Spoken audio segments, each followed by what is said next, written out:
Paz do Senhor Jesus, povo de Deus, iniciando mais um momento da leitura da palavra, e hoje nós vamos estar meditando nos capítulos 3 e 4 de Daniel e encerrando a primeira carta de João no capítulo 5. Iniciamos nossa leitura em Daniel, capítulo 3. A estátua de ouro. O rei Nabucodonosor mandou fazer uma estátua que media 27 metros de altura, por 2 metros e 70 de largura, e ordenou que pusesse na planície de Durá, na província da Babilônia. Depois ordenou que todos os governadores regionais, os prefeitos, governadores da província, os juízes, os tesoureiros, os magistrados, os conselheiros e todas as outras autoridades viessem à cerimônia da inauguração da estátua. Todos eles vieram, ficaram de pé em frente da estátua para a cerimônia de inauguração. Aí, o encarregado de anunciar o começo da cerimônia disse em alta voz: povos de todas as nações, raças e línguas, quando ouvirem o som da trombeta, das flautas, das cítaras, das liras, das harpas e dos instrumentos musicais, ajoelhe-se todos e adore a estátua de ouro que o rei Nabucodonosor mandou fazer. Quem não se ajoelhar e não adorar a estátua será jogado na mesma hora numa fornalha seca. Assim, logo que os instrumentos começaram, numa fornalha acesa, perdão, igreja. Assim, logo que os instrumentos começaram a tocar, todas as pessoas que estavam ali se ajoelharam e adoraram a estátua de ouro. A desobediência dos amigos de Daniel. Foi nessa hora que alguns astrólogos aproveitaram a ocasião para acusar os judeus. Eles disseram ao rei Nabucodonosor: que o rei viva para sempre. O Senhor deu a seguinte ordem: quando ouvirem os sons dos instrumentos musicais, todos se ajoelharão e adorarão a estátua de ouro. Quem desobedecer essa ordem será jogado numa fornalha acesa. Ora, o Senhor pôs como administradores da província da Babilônia alguns judeus. Esses judeus, Sadraque, Mesaque e Abidnego, não respeita o Senhor, não prestam culto ao Deus do Senhor e nem adoram a estátua de ouro que o Senhor mandou fazer. Ao ouvir isso, Nabucodonosor ficou furioso e mandou chamar Sadraque, Mesaque e Abidnego. Eles foram levados para o lugar onde o rei estava e ele lhes disse: é verdade que vocês não prestam ao culto ao meu Deus, nem adoram a estátua de ouro que mandei fazer? Pois bem, será que agora vocês estão dispostos a se ajoelhar e adorar a estátua logo que os instrumentos musicais começarem a tocar?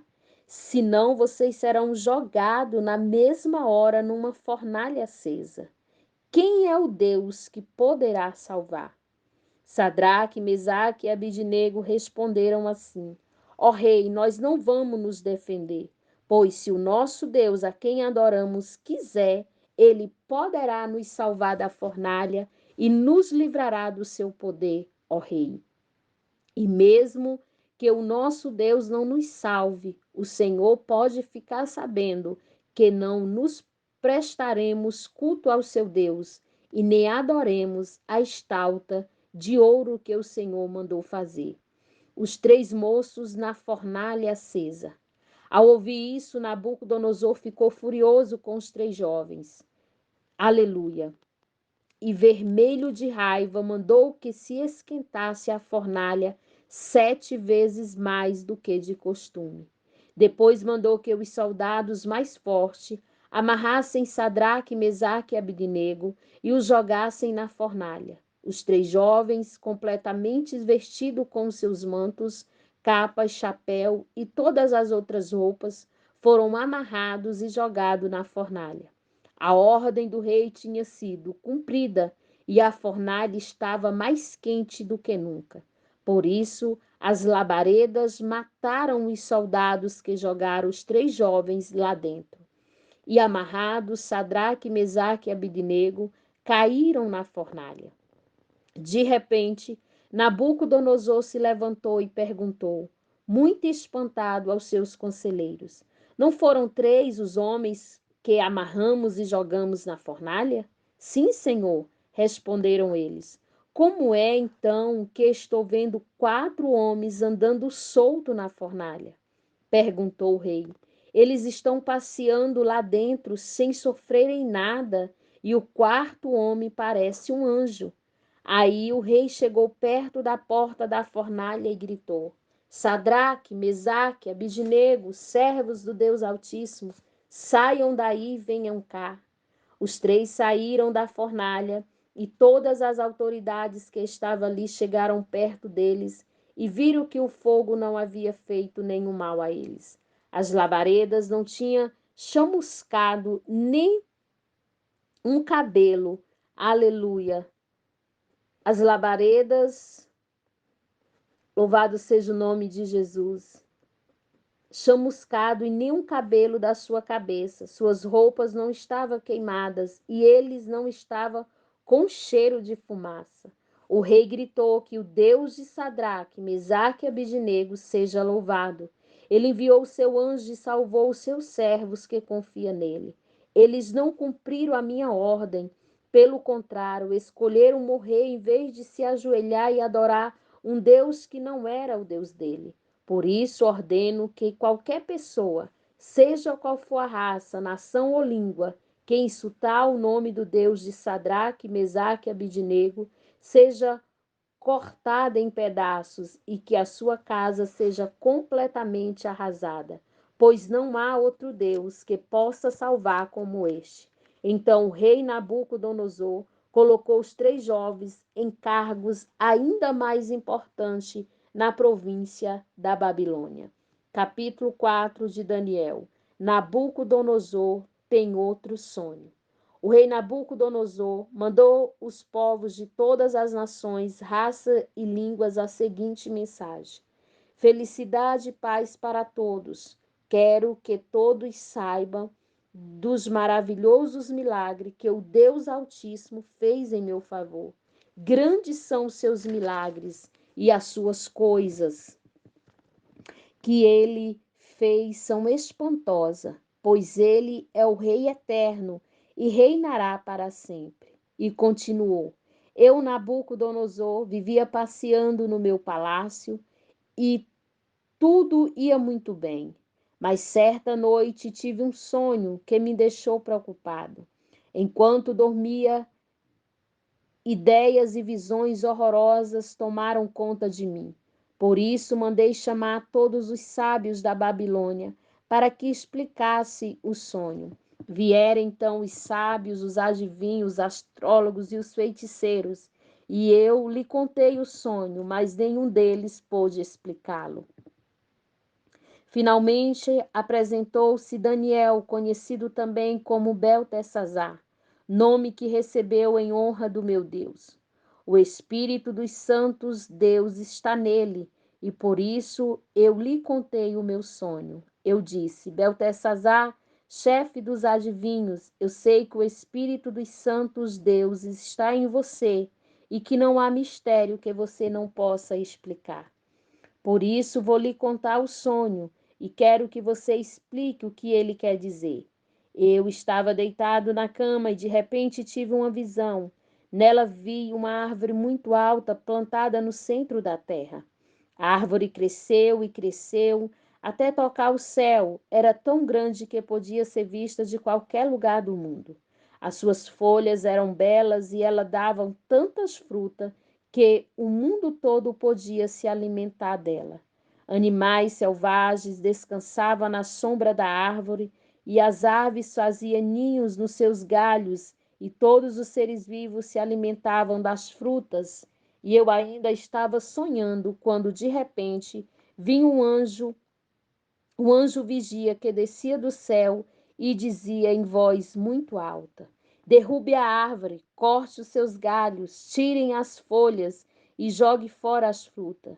Espantei os animais que estão descansando na sua sombra e as aves que estão nos seus galhos, mas deixe ficar o tronco e as raízes e o amarrem com correntes de ferro e de bronze no meio do capim bravo no campo. Assim o sereno cairá sobre esse toco, esse homem, e ele comerá capim como os animais. Ele perderá o juízo e começará a pensar como animal. 7 anos viverá assim. Esta é a sentença dada pelos anjos vigias do céu, a fim de que todos saibam que o Deus Altíssimo domina todos os reinos do mundo.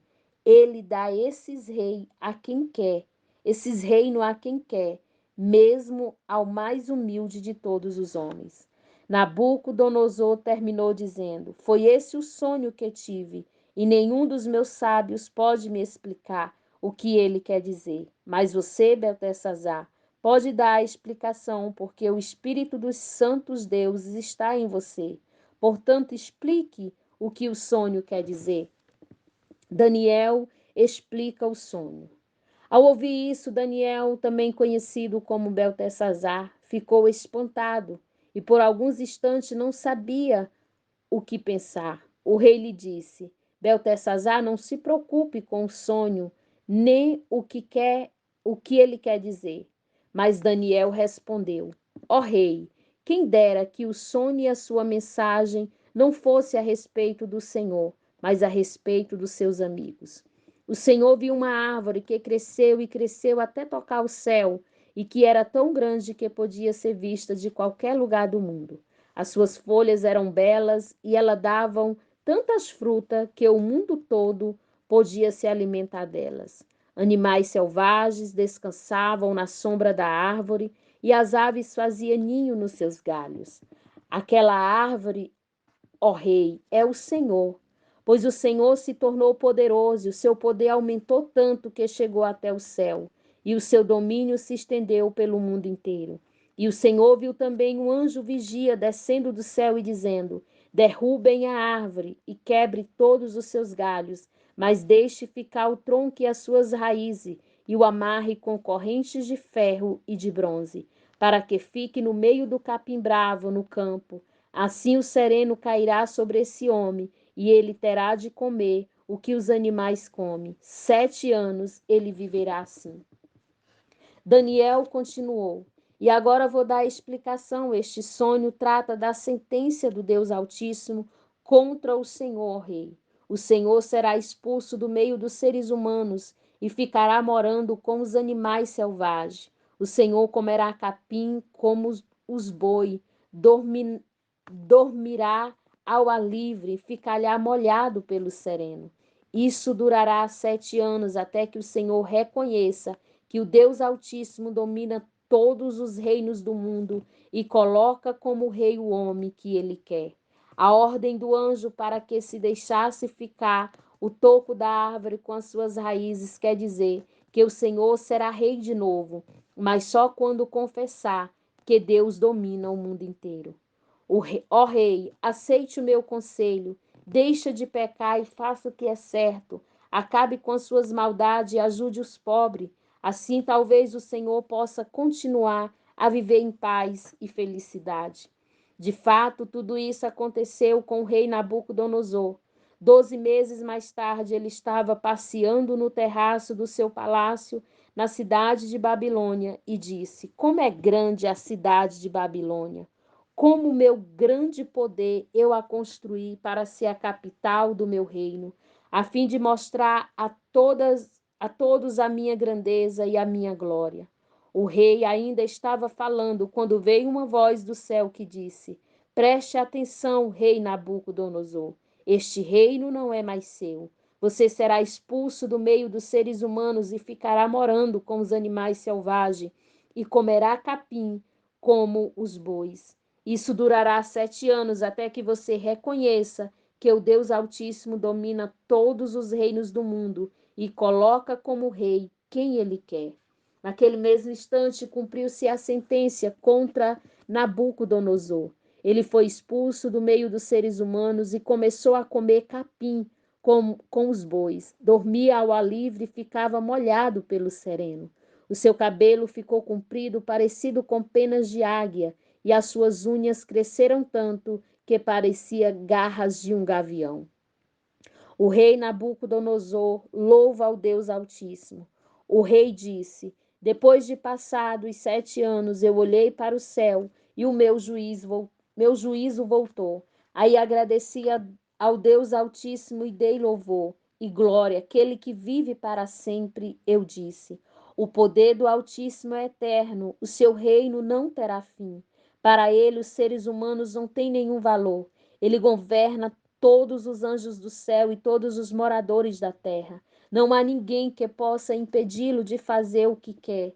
Não há ninguém que possa obrigá-lo a explicar o que faz. Logo que o meu juízo voltou, continuou Nabucodonosor, eu recebi outra vez a minha honra, a minha majestade e a glória do meu reino. Os meus conselheiros e as altas autoridades do meu governo me receberam de volta.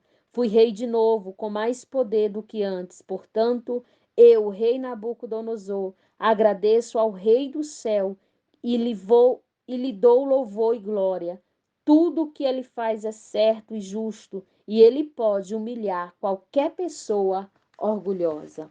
Vamos encerrar a primeira carta de João, lendo o capítulo 5 da primeira carta de 1 João.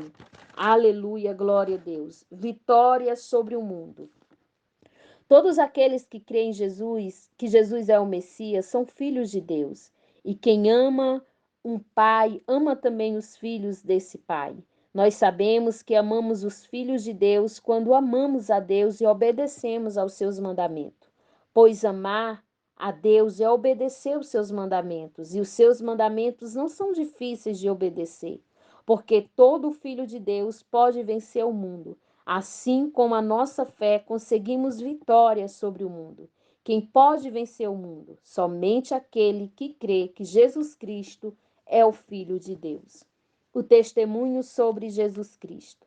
Jesus Cristo é aquele que veio com a água do seu batismo e com o sangue da sua morte. Ele veio com a água e com o sangue, e não somente com a água, e o próprio Espírito Santo é que testemunha de que isso é verdade, porque o Espírito é a verdade. Há 3 testemunhas: o Espírito, a água e o sangue. E esses 3 estão de pleno acordo. Nós aceitamos o testemunho dos seres humanos, mas o testemunho de Deus tem mais valor.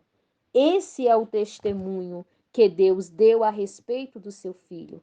Aquele que crê no Filho de Deus tem esse testemunho no seu próprio coração. Mas quem não crê em Deus faz de Deus um mentiroso, porque não crê no testemunho que Deus deu a respeito do seu Filho. Este é o testemunho. Deus nos deu a vida eterna e essa vida é nossa por meio do seu Filho. Quem tem o Filho tem a vida, e quem não tem o Filho de Deus não tem a vida. A certeza da vida eterna. Eu escrevo essas coisas a vocês que creem no Filho de Deus, para que vocês saibam que quem tem a vida eterna.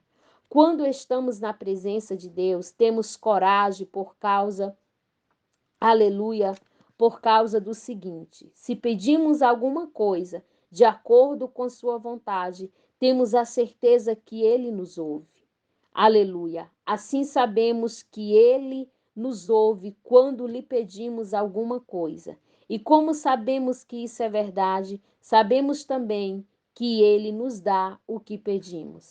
Se alguém vê o seu irmão cometer algum pecado que não traz a morte, deve orar a Deus e ele dará a vida a essa pessoa.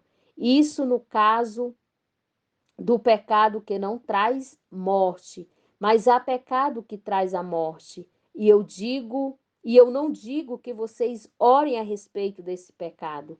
Toda maldade é pecado, porém há pecado que não traz a morte. Sabemos que o Filho de Deus não continua pecando, porque o Filho de Deus os guarda e o maligno não pode tocar. Aleluia. Sabemos que somos de Deus e que o mundo está debaixo do poder do maligno. Sabemos também que o Filho de Deus já veio e nos deu entendimento para conhecermos o Deus verdadeiro. A nossa vida está unida com o Deus verdadeiro, unida com o seu Filho Jesus Cristo. Este é o Deus verdadeiro e esta é a vida eterna. Meus filhinhos, cuidado com os falsos deuses. Essa foi a nossa leitura do dia 6 do 11 de 2000, do dia 6 do 12, perdão, igreja, de 2023. E que Deus em Cristo vos abençoe, em nome de Jesus.